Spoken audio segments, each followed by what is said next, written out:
It is too easy to cast all the blame for the Holocaust on one man, Adolf Hitler, the leader of Nazi Germany and the man who has now come to personify true evil.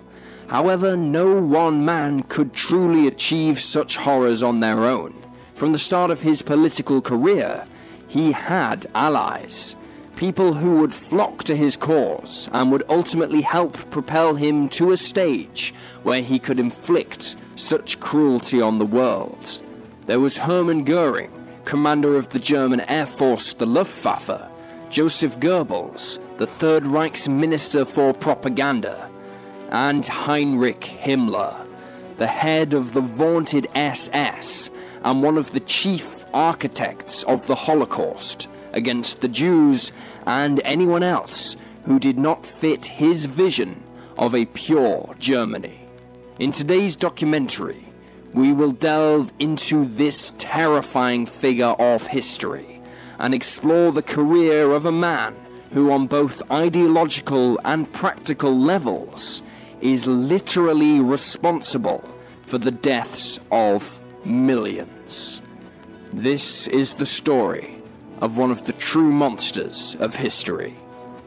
Welcome to Wars of the World.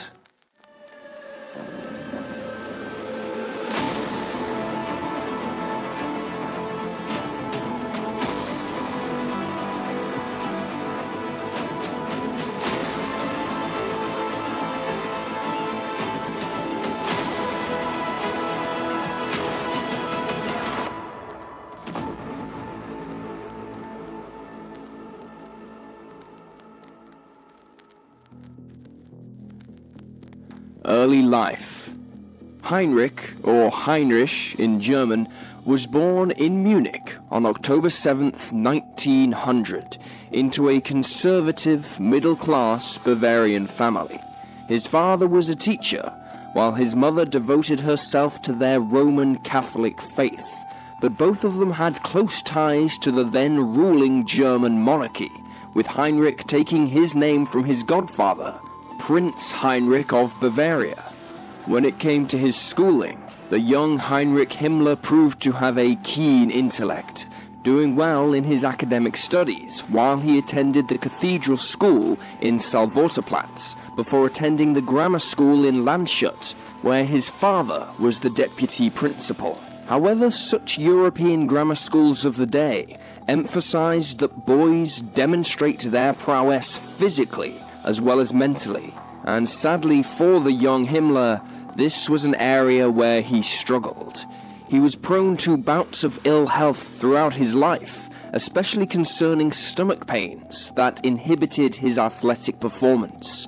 In his first year at the Salvorterplatz school, he missed around 150 days due to illness, prompting his father to take measures to prop up his son's education, such as lessons during summer holidays. However, when he was well, his classmates noted that he would often exercise vigorously, possibly in the belief that it would fight off such ailments from returning. But nevertheless, they persisted throughout his school days. It is known that Heinrich's father expected a lot from all his children, and it has long been speculated that these stomach pains were probably the result of stress from this incredible paternal pressure. His classmates often noted that the young Himmler was always rather awkward in social gatherings, but from his diaries, which he began taking meticulously from age 10, we can see that he was a keen observer of people. He would write down his thoughts on topics, including Imperial Germany's growing economic and military power in the lead-up to World War I, and the relationship between religion and sex, which reflected his own questions on sexuality as he entered puberty. Heinrich was too young to join the German army when the First World War broke out in the summer of 1914. And he would have to wait one more year to join his school cadet corps, where he would be prepared for eventual military service. During this time, like many boys of his age and class, he heard the stories of the glorious campaign against Germany's enemies, and wished very much to be a part of it. However, he was dismayed that in the towns around his school there seemed to be less enthusiasm for the war than he would have liked, which possibly emphasized the naivety of the young teenage Heinrich Himmler, even as that initial patriotic mania that swept through Germany during the early stages of the war began to subside. Himmler remained excited with the prospect of earning himself glory, commanding troops into battle, and was envious of his older brother, who reached military age in July of 1915, and immediately joined up. Himmler seemed oblivious to the suffering that was going on as a result of the war, even when it began to affect his own family. The once privileged Himmlers saw their influence wane, as, like every other family, rich or poor, in Germany, they had to live under the restrictions placed on them, such as rationing. Perhaps the biggest hit to the family was when Prince Heinrich Himmler's namesake and godfather, was killed in battle, which cut off the family's access to the aristocracy and severely limited their future prospects and influence. Yet despite all of this, Heinrich Himmler continued longingly playing soldier in the cadet corps and then pretending to go into battle with his friends in the fields around the school, where, as Heinrich recorded in his diary, they achieved such imaginary feats as capturing 1,000 Russian soldiers almost single-handedly. It would not be until late 1917 that he would finally join the German army as an officer candidate, but the war would end in November of the following year, without Heinrich completing his training. Having missed out on the war, he instead completed his grammar school education before attending Munich's Technical University, where he studied agricultural techniques. It was at this time that Heinrich Himmler began writing in his diaries on the topic of German-Jewish relations. Anti-Semitism had long lingered under the surface of German society since the country's birth in 1871, but primarily took the form of social isolation, with there being very little in the way of interaction between those of the Jewish community and the rest of Germany. At the university, Heinrich and his classmates always separated themselves from their Jewish classmates, creating a perfect environment for Germans to view the Jewish population as different and not true Germans. Thus, when the war was lost and a scapegoat was needed, many Germans reignited their anti-Semitism and took to blaming the Jews. In August of 1923, Himmler's political ideologies led him to the small but growing National Socialist German Workers' Party. Himmler had joined the Nazis. The SA and the SS. From the outset, the Nazi Party fell back on the experiences of the militaristic mindset that prevailed in its upper echelons. Forming the blueprints for when they would eventually come to power, the Nazi Party adopted uniformed departments with specific roles.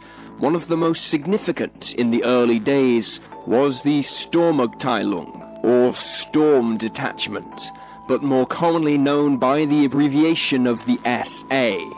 The SA wore brown uniforms to distinguish them, and adopted military ranks and discipline while they conducted their duties in providing security at Nazi rallies and meetings.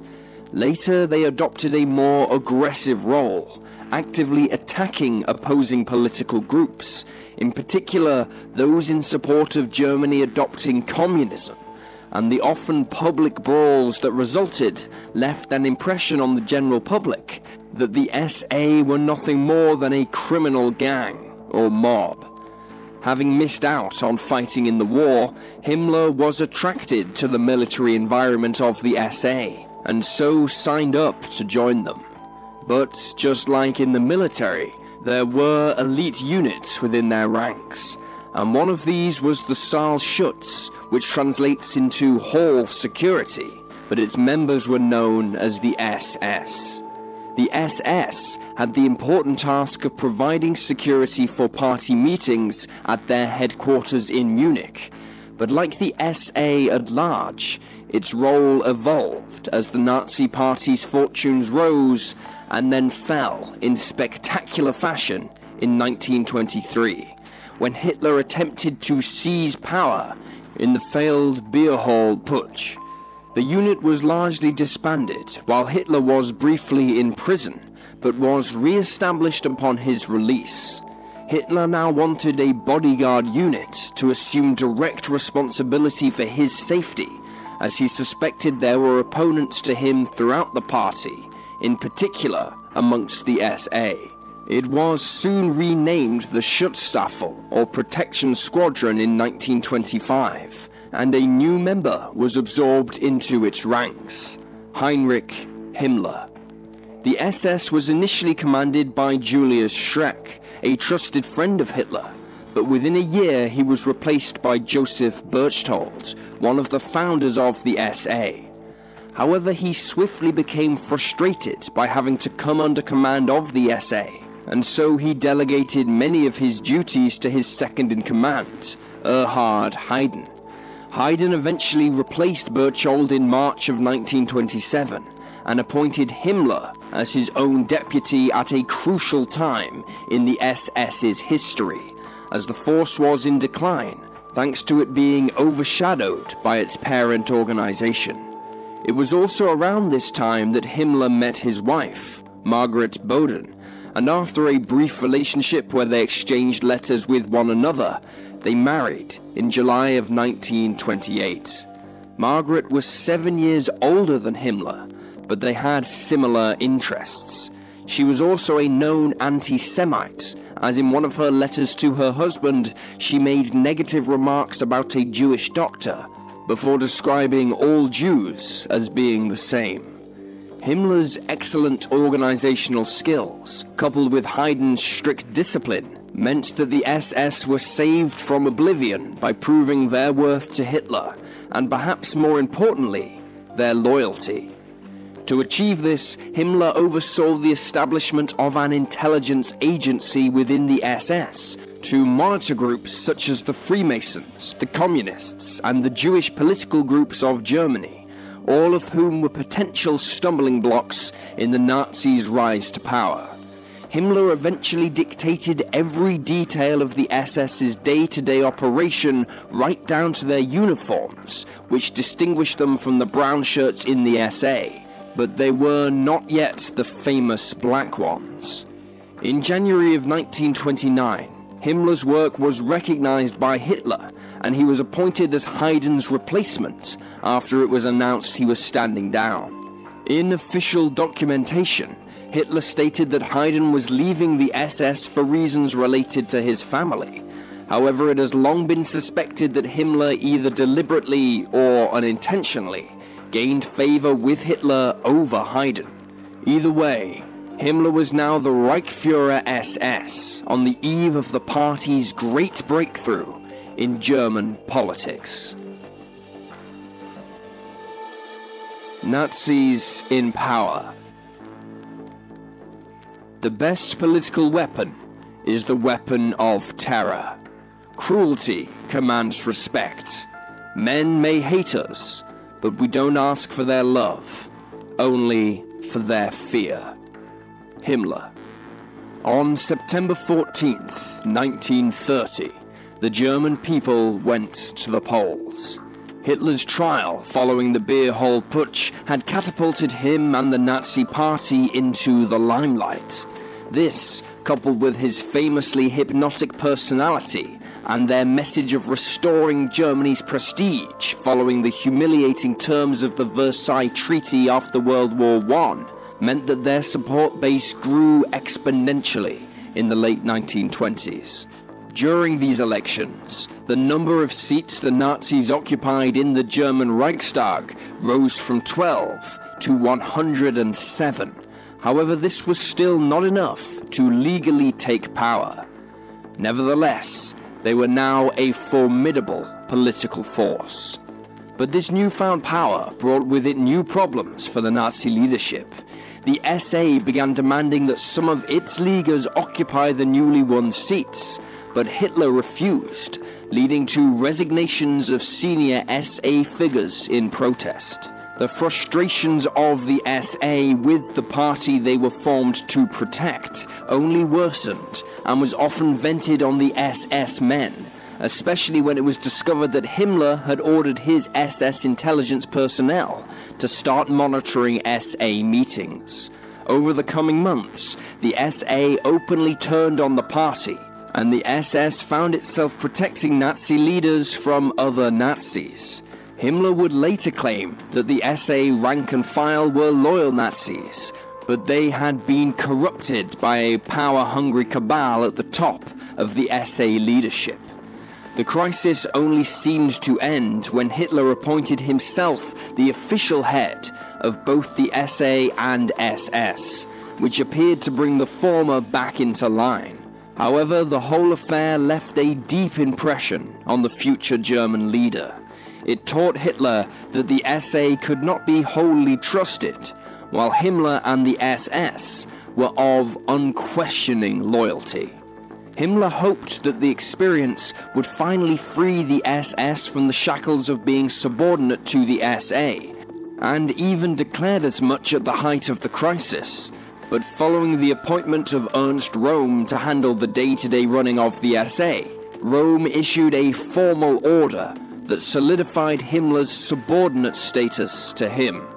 Himmler would not be content with this, and was determined to distance his elite SS from the SA in every way possible.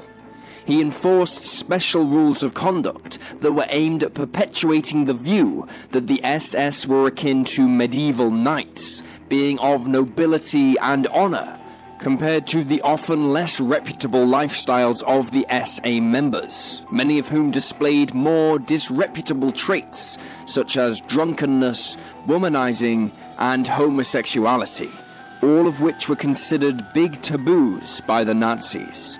Röhm himself was a gay man, although he managed to hide this from other Nazis by dismissing rumors as mere propaganda by opposition groups. For his part, Röhm tried to repair the rift between the SA and SS by clearly defining each department's duties, and when these duties would cross over, authority would fall to the highest-ranking member of either. However, within months, the SS again found itself having to suppress SA dissenters during a virtual repeat of the crisis a year earlier.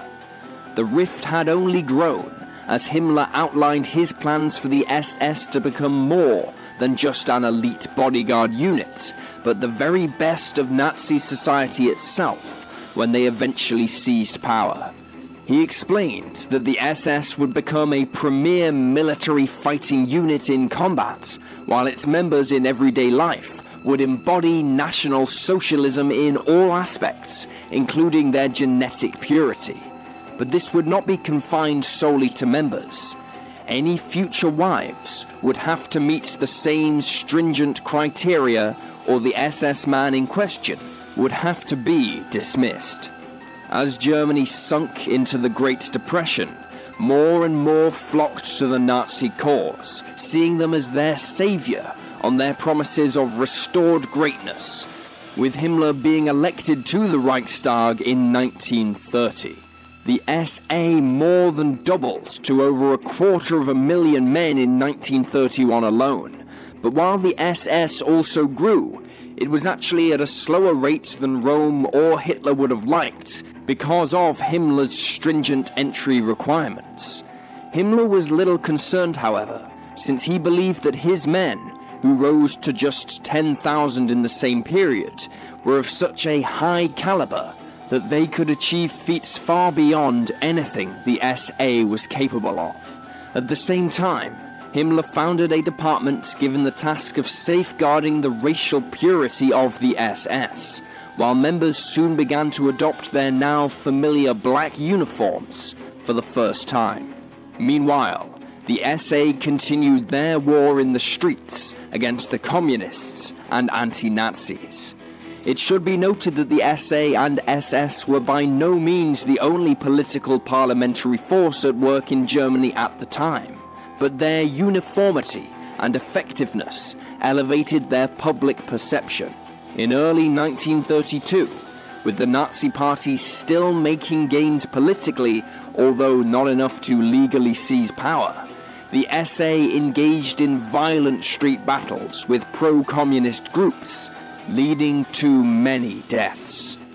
This prompted the newly elected government under President Paul von Hindenburg to outlaw both the SA and SS in April of 1932. But this did little to stop their function, and deaths continued, leading many to speculate that Germany would soon be plunged into civil war. Finally, on January 30th, 1933, after much political turmoil and negotiation, Adolf Hitler legally became Chancellor of Germany. Both the SA and SS, which were now agencies of Germany's federal government, carried out torchlit parades through Germany in celebration of their triumph. Nazi Germany. Almost overnight, the world seemed to change for Germany. For Heinrich Himmler, the Nazis coming to power finally allowed him to mold his beloved SS into the new aristocracy of Nazi Germany, the purest and the best of their ideologically driven society. But it was not enough to simply dictate how the men of the SS and their families should look, act, and even think. They had to be protected from the outside threats to their Nazi elite, be they racial or political. And for his part, Himmler had to make sure that his SS was still of use to Hitler, given Hitler's newfound power. Therefore, within months, Himmler found himself looking for a suitable location at which he could imprison such threats to Hitler, and by association the SS. In March of 1933, he inspected an unused munitions factory north of Munich and decided it could be reconstituted as a prison camp for political prisoners.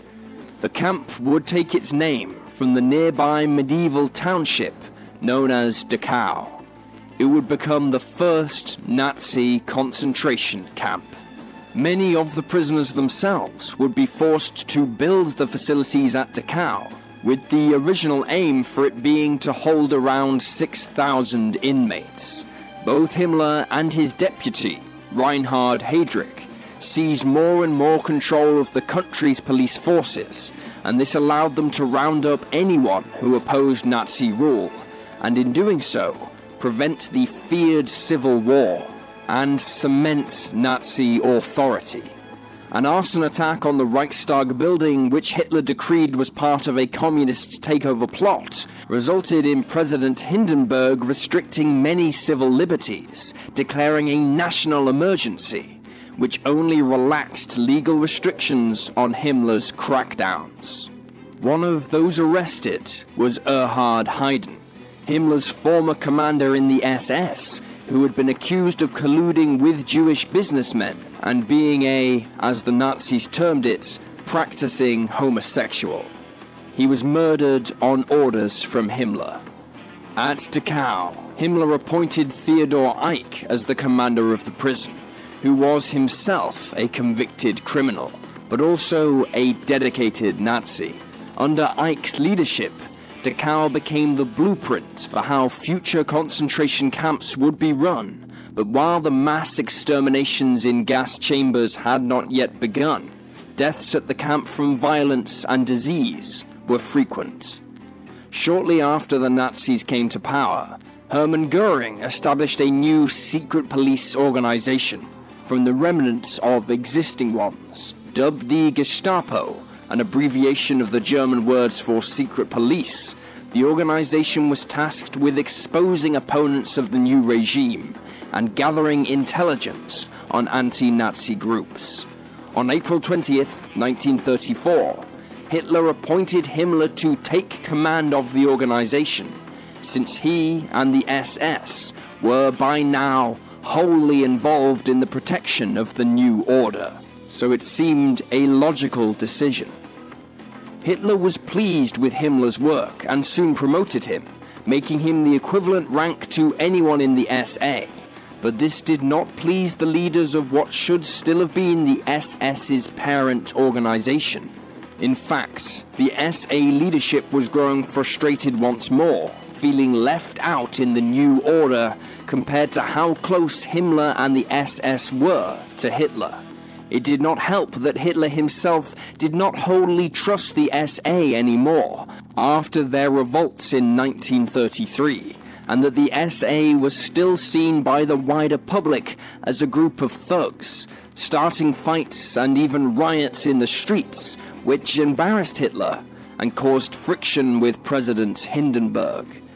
By early 1934, the SA's leader, Ernest Röhm, was making more and more demands of Hitler, which included the SA taking over the army, which was still under the constraints of the World War I peace agreement, the Treaty of Versailles.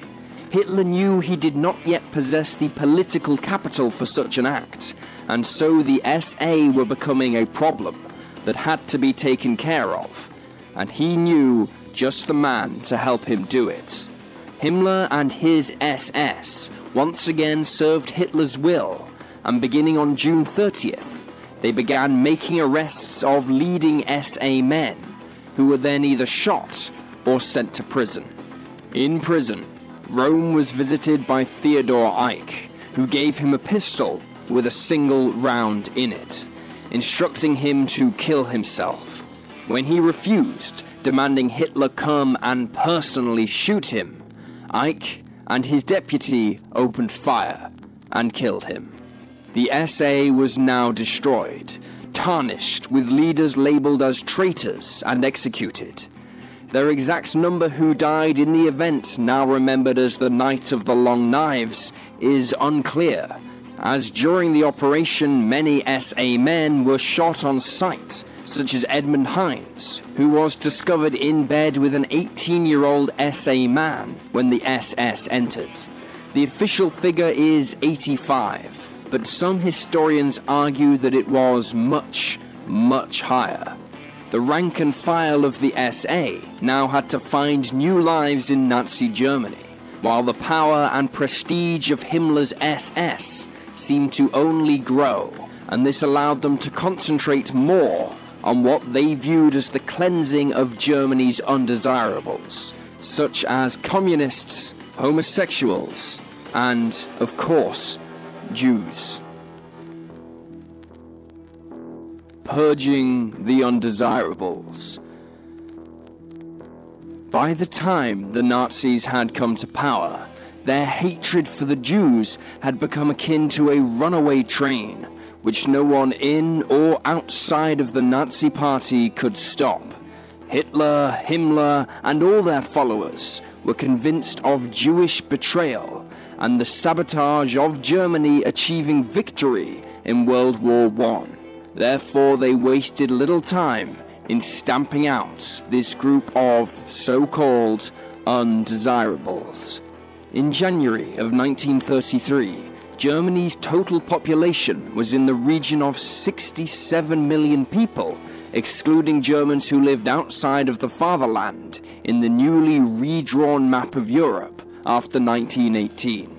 Of this number, the Jewish population numbered just 523,000, or 0.83% of the population. It is needless to say that to the Nazis the Jews were nothing more than a convenient scapegoat for their cause, an ethnic minority who could be used to focus the anger and resentment of post-war Germany, without them having the sufficient numbers to resist. While certainly there was this element to it, we also have to remember the protective measures Himmler put in place for his SS to truly gauge the Nazi mindset concerning the Jews. For Himmler and other senior Nazis, there was a clear distinction between a Jewish man and a German man, with the Jewish man being the inferior specimen. Worse still for Himmler, in his mind, the inferior Jewish blood could potentially pollute a true SS man's bloodline. Hence these stringent hereditary checks before becoming a member of this elite social class. It was unbridled, unadulterated racism in its purest and most primal form. This racism was so severe, it led to a level of paranoia that we today would call simple insanity. It is recognizing this fact that there was almost an immediate mass emigration of Jewish peoples from Germany after January 1933. Approximately 37,000 in fact, within just 6 months, but that still left over 500,000 to threaten the prospect of a racially pure Nazi Germany. The Nazis began by organizing boycotts of Jewish shops and businesses, while the first formal restrictions were largely administrative. Jewish civil servants lost their jobs amidst the law for the restoration of the professional civil service, which also covered the removal of Germans who were seen as having unfavorable opinions of Hitler and the Nazis. Other professions soon followed, including lawyers, judges, doctors, and other healthcare professionals, while a law concerning the overcrowding of German schools allowed Nazis to exclude Jewish children from attending. Eventually, the Nazis began clamping down on Jewish culture itself, preventing them from attending gatherings and celebrations, as well as the ritual slaughter of certain animals in accordance with Jewish dietary laws. If any Jews broke these laws, or were found trying to conceal their heritage, they would often find Himmler's Gestapo knocking down their door, and the punishments were becoming increasingly severe. Eventually, in 1935, the Nazis passed the Law for the Protection of German Blood and German Honor, which aimed to prevent intermarriage between Jewish people and German people.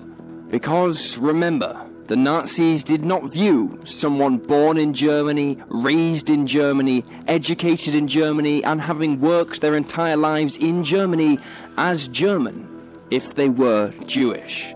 They combined this law with the Reich citizenship law, which declared that only those of German or related blood were eligible to be Reich citizens.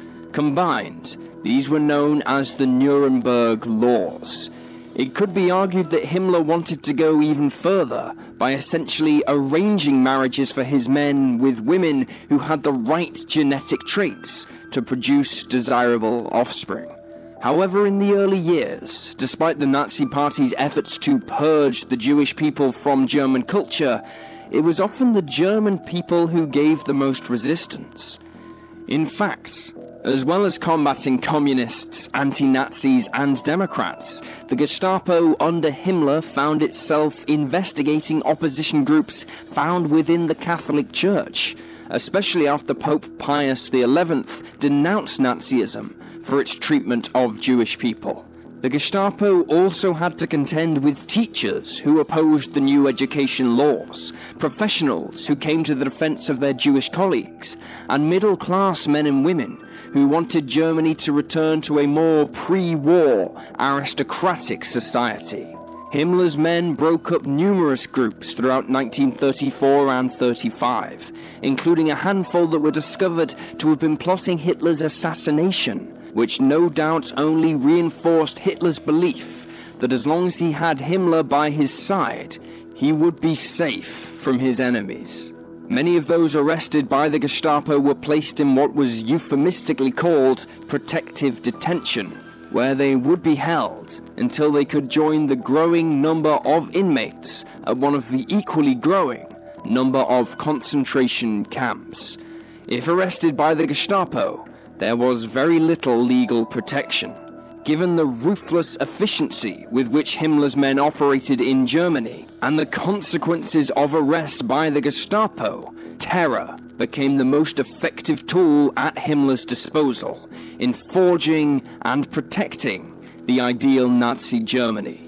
In the belief of establishing such a nation, he viewed anyone opposed to it in any way, including the Germans, as the enemy. As he would say in 1936, "I know there are some people in Germany who become sick when they see these black uniforms. We understand the reason for this, and do not expect that we shall be loved by all that number of people. Those who come to fear us in any way or at any time must have a bad conscience towards the Führer and the nation. For these persons have established an organization called the Security Service."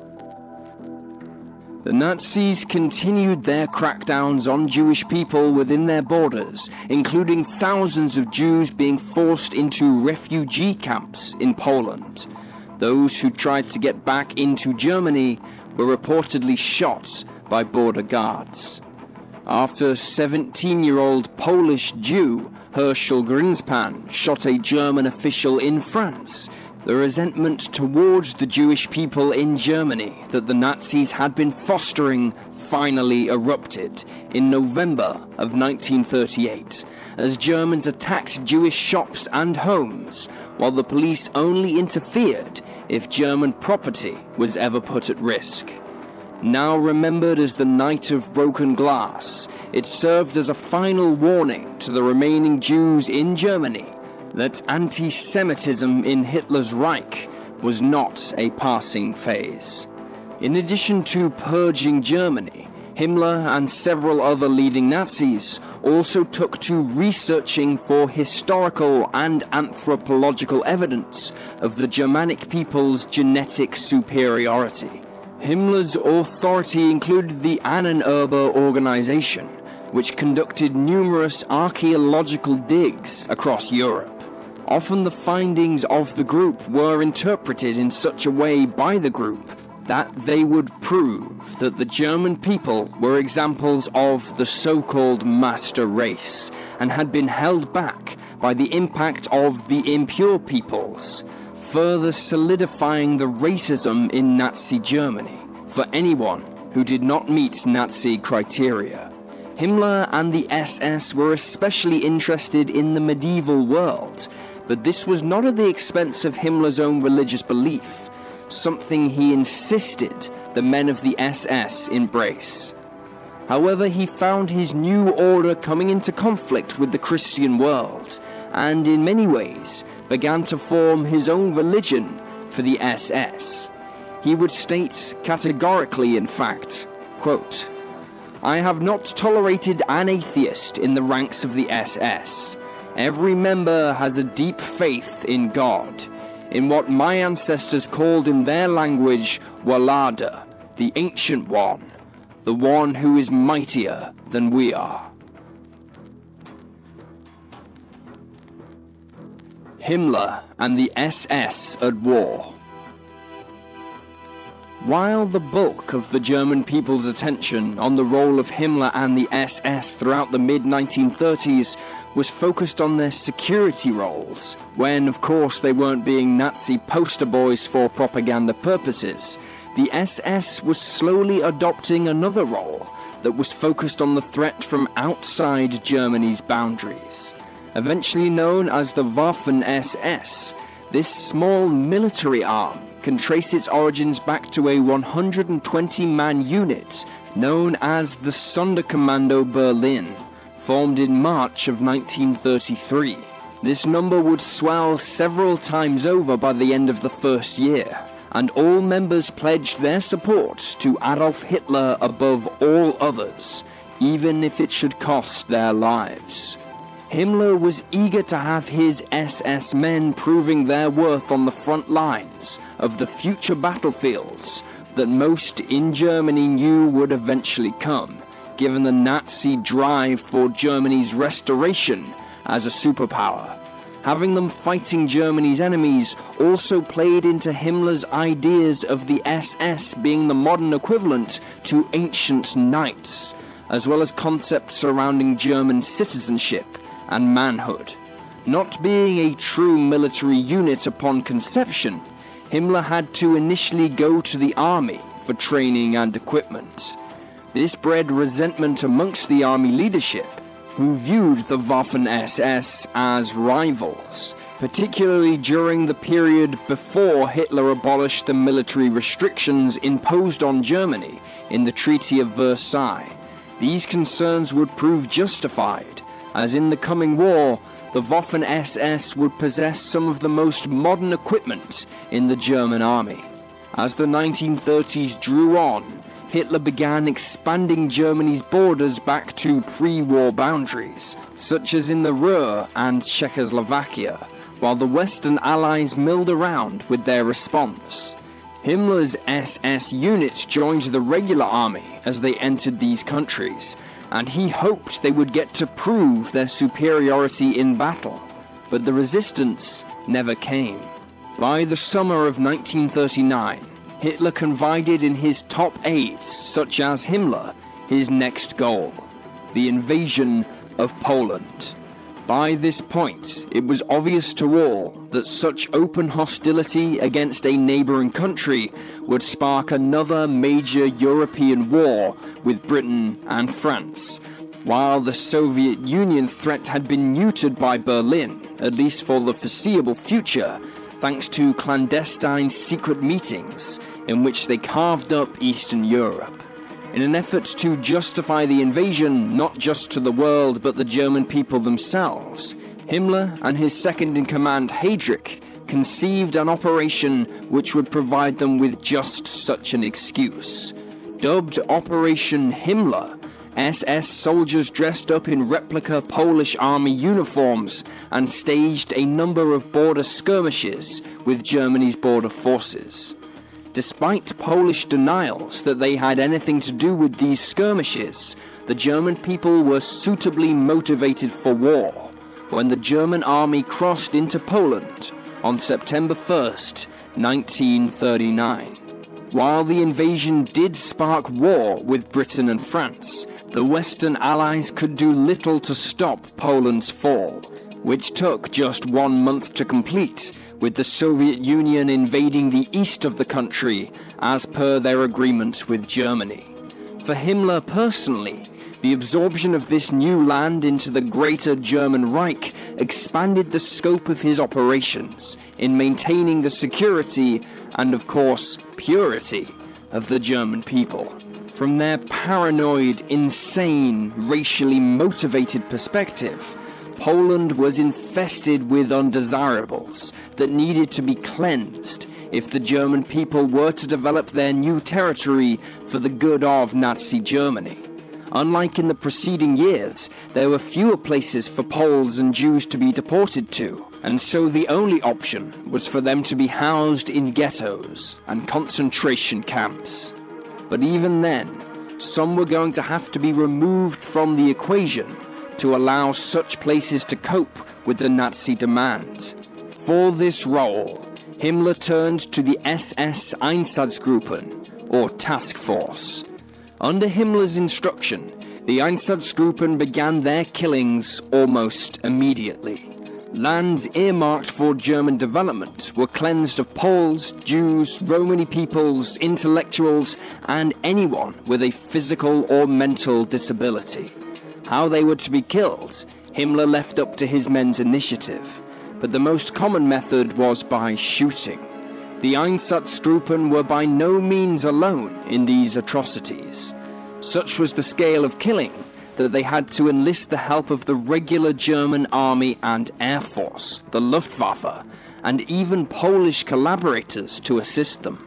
Ordinary German soldiers joined in the shootings, while German pilots strafed and bombed large pockets of refugees, many of whom were crowding the roads trying to flee the onslaught.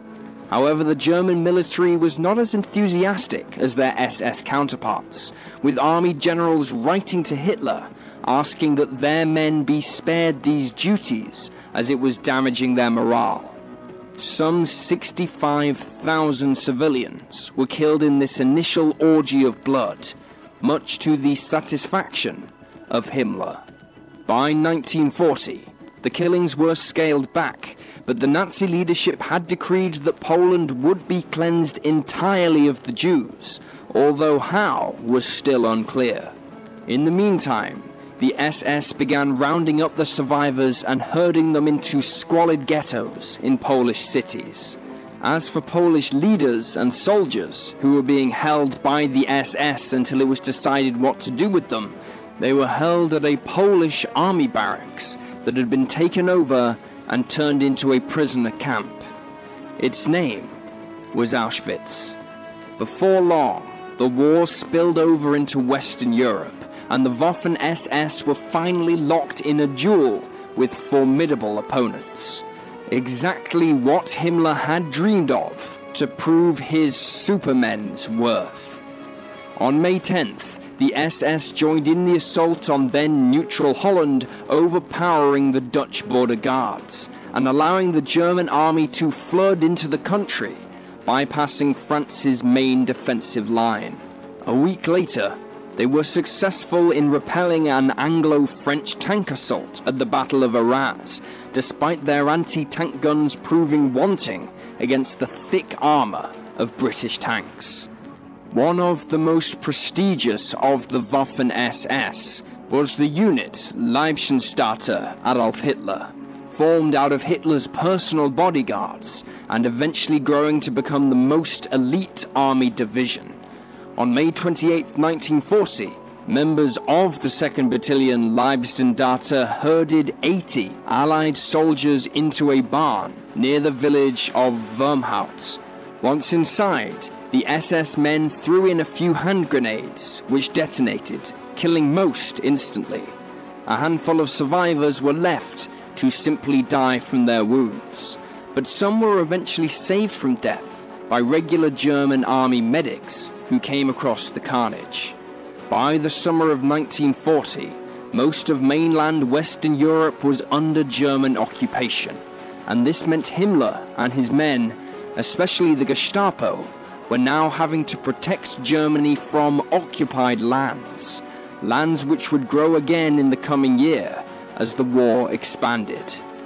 Once again, the usual crackdowns began against the undesirable elements, while more and more concentration camps were assembled to house the growing numbers of prisoners in the Nazis' clutches. But Hitler knew the advantages of enlisting collaborators to the Nazi cause, and authorized Himmler to begin recruiting new SS members from the occupied lands, providing, of course, they met the physical and genetic requirements. In order to form these new foreign battalions, Himmler relaxed the background requirements needed to become a member of the SS, but it was still something of a feat to be accepted.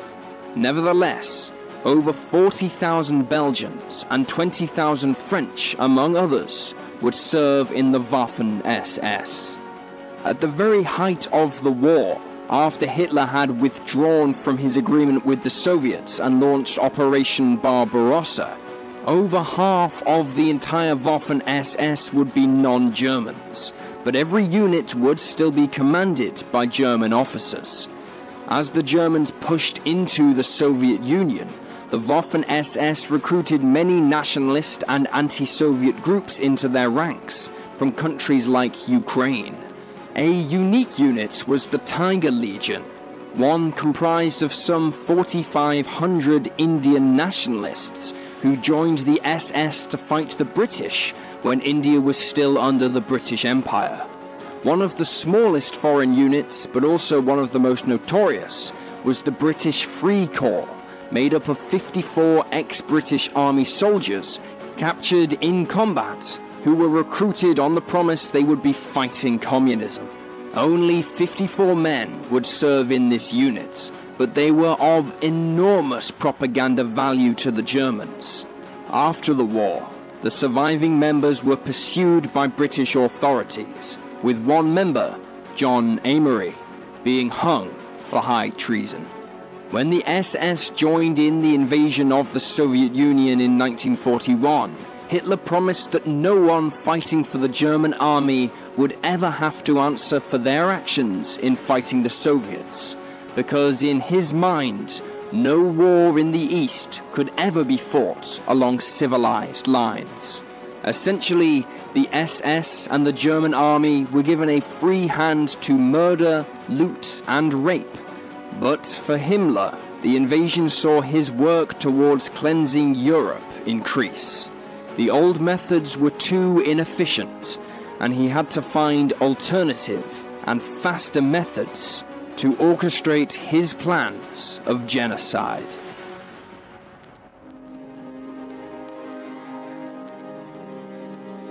The Jewish question. Himmler said on the topic of anti-Semitism, quote, "Anti-Semitism is exactly the same as delousing. Getting rid of lice is not a question of ideology. It is a matter of cleanliness.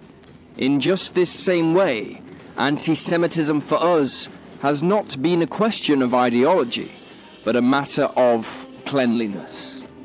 Less than a month after the start of the invasion of the Soviet Union, Himmler was appointed by Hitler to assume full and exclusive responsibility for security and race resettlement operations in the occupied Soviet Union. This included the physical annihilation of the Jewish population.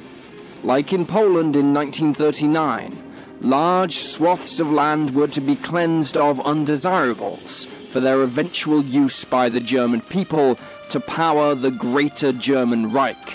However, not all of the local population were killed or displaced.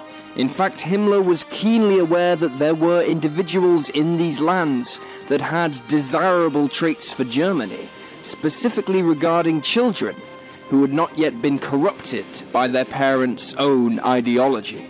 He said, "Obviously, in such a mixture of peoples, there will always be some racially good types. Therefore, I think that it is our duty to take their children with us, to remove them from their environment, if necessary by robbing or stealing them. Either way, we win over any good blood that we can use for ourselves and give it a place in our people, or we destroy that blood." The Einsatzgruppen immediately went to work on shooting thousands of people and burying them in mass graves, but it was a time-consuming affair. Another method that saw wide use were gas vans. These were vans with airtight compartments in the back, where carbon monoxide from the vehicle's engine would be fed in, suffocating the victims inside. Gas vans had been in use since 1939 to euthanize sick and infirm patients in Polish hospitals. But again, this method could not murder in the numbers needed to be effective for Hitler's ambitions. Himmler traveled into occupied Soviet territory in late 1941 to observe his men at work in eradicating the Jewish population. According to SS Obergruppenführer Karl Wolff, his unit was inspected by Himmler at one of their so-called special actions outside Minsk. Recounting the experience later, he said, "And there an open grave had been dug, and they had to jump into this and lie face down. And when a certain number had already been shot, they had to lie on the people who had been shot. And Himmler had never seen dead people before, and in his curiosity, he was leaning over this pit, a sort of triangular hole, and looking in. While he was looking in, Himmler had the deserved bad luck from one or another of those that had been shot in the head, that he got a splash of brains on his coat, and I think it also splashed onto his face, and he became very green and pale. He wasn't actually sick, but he was heaving and swaying and stumbled back from this pit. Then I led him away." In December of 1941, Hitler tasked Himmler and the SS with the final solution to all the Jews of all of Europe, their total and utter eradication. Hitler, Himmler, and Heydrich concocted their plans to either gas, shoot, or work their Jewish prisoners to death until they were nothing more than a memory on the continent. After briefing leading Nazi figures at a conference in Wannsee, Heydrich was traveling in an open-top car in occupied Prague when he was assassinated by Czech resistance fighters under British control. In retribution for this killing, Hitler and Himmler settled on razing the town of Lidice to the ground. During the Lidice massacre, 199 men were shot, 195 women deported to concentration camps, and 81 children eventually killed in gas vans, while another 8 were adopted by German families. Finally, in Heydrich's honor, Himmler dubbed the stepping up of the extermination of the Jews Operation Reinhard. Himmler's organizational skills were again put to good use for the Nazi cause, as he plotted the extermination of Jewish people, Romani people, Slavs, homosexuals, and anyone deemed inferior. In Poland, 4 extermination camps, Auschwitz being the most famous, began their killings using the gas Zyklon B with incredible efficiency by mid-1942. Under Operation Reinhard, almost 2 million Jews were murdered up until November of 1943 in Polish camps. There was never even a hint of remorse or regret from Himmler, emphasizing the true cruelty and insanity of Nazi ideology. On the contrary, he viewed the task as not only necessary, but even noble. As he would say while the killings were taking place, "It is one of those things that is easily said. The Jewish people is being exterminated. Every party member will tell you perfectly clear, it is part of our plans. We are eliminating the Jews, exterminating them. Altogether we can say we have carried out this most difficult task for the love of our people, and we have suffered no defect within us, within our soul, within our character." For some of the unfortunate souls within his grasp, an even crueler fate befell them, being used in Nazi medical experimentation. SS doctors treated the prisoners at extermination camps as genetic material for their twisted experiments for the betterment of the German people. As well as investigating diseases and their possible cures, their experiments were designed to push the very limits of human endurance, such as extreme heat or cold. It is a curious contradiction in their ideology that Nazi doctors, who had gone to such efforts to prove the genetic inferiority of peoples such as the Jews, would use them for such experimenting, since by their own definitions, they were not people to the Nazis. But while Himmler was cleansing the interior threat to the Reich, the Waffen-SS and the rest of the German people were focused on the exterior threat, as 1944 loomed, and the beginning of the end finally began. The beginning of the end. Hitler's leadership through much of the early period of the war could be described as one gamble after another. On several occasions he came into conflict with his most trusted generals over Germany's war plans, the 2 most significant being the invasion of the Soviet Union and the declaration of war on the United States. However, German forces were able to achieve what was previously thought unthinkable on numerous occasions, thanks to superior tactics and weaponry.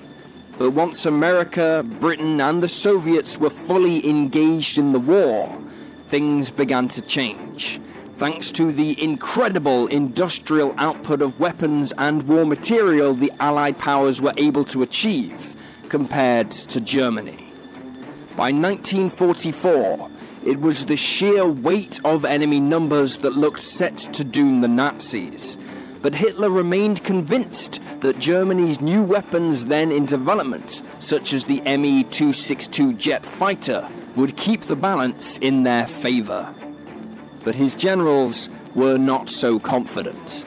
Many in the German leadership viewed Hitler now as a problem, because of his interference at the strategic level, something that only worsened after June 6, 1944, when the Western Allies invaded Normandy.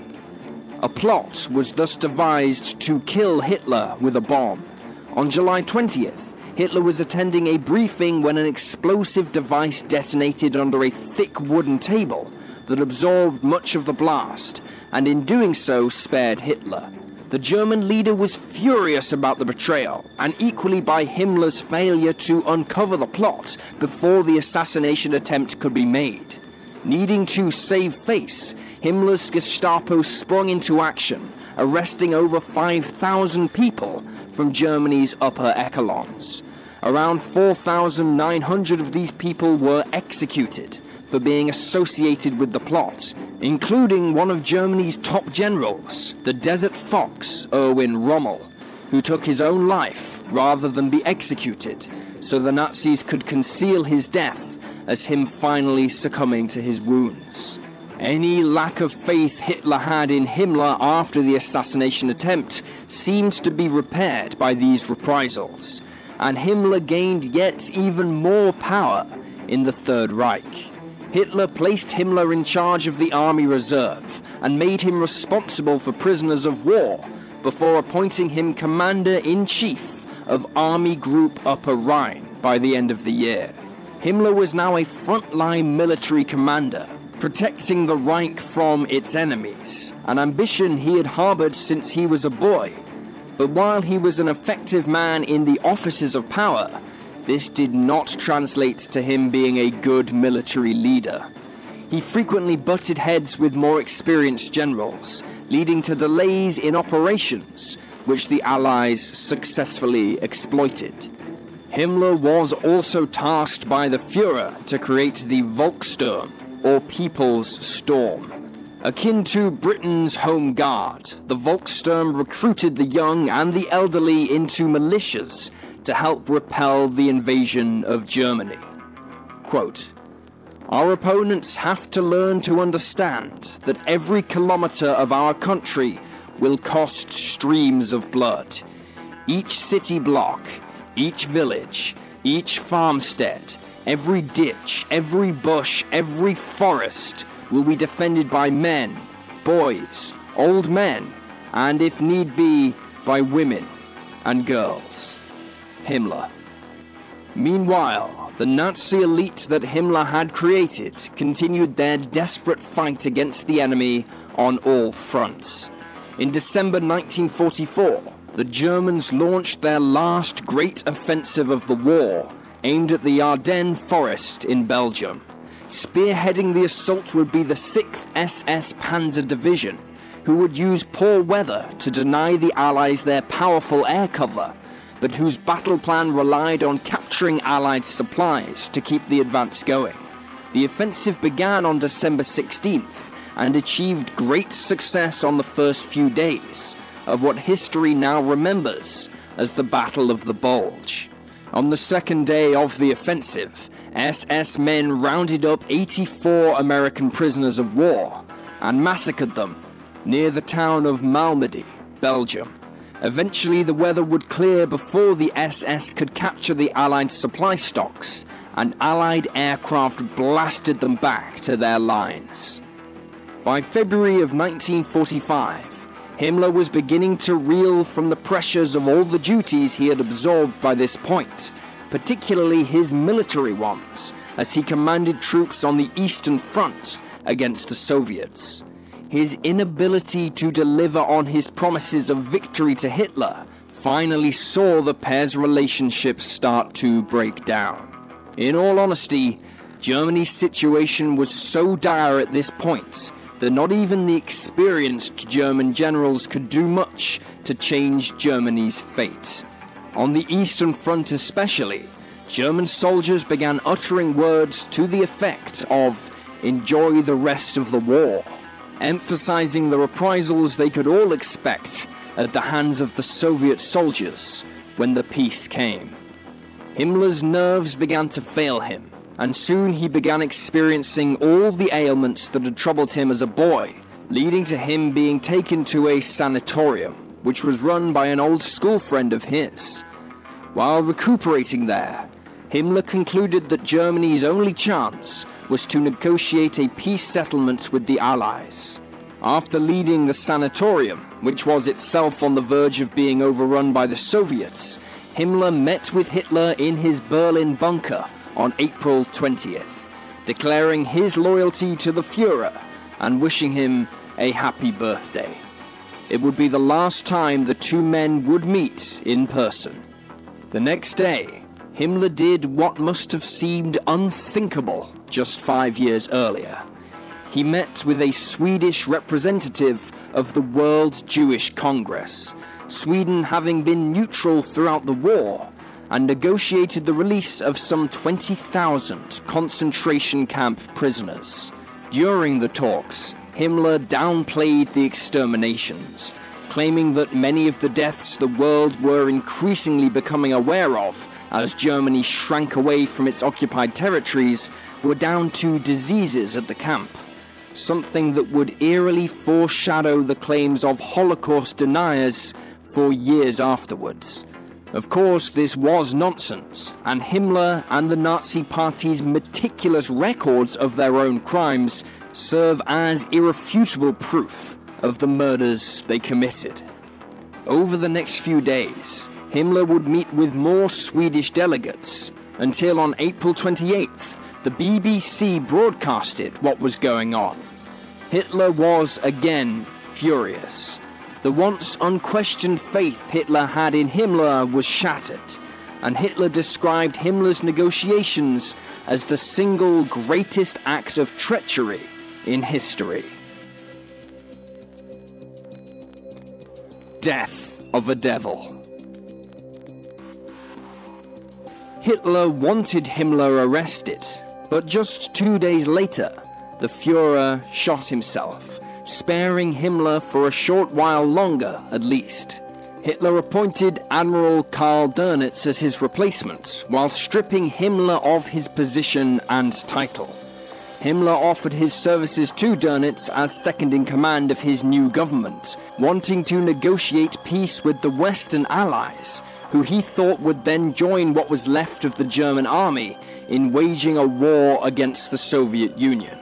And while it was true that America and Britain did not trust the Soviets and vice versa, they had nonetheless carefully negotiated a plan for ending the war without the two sides fighting one another by mistake or intentionally.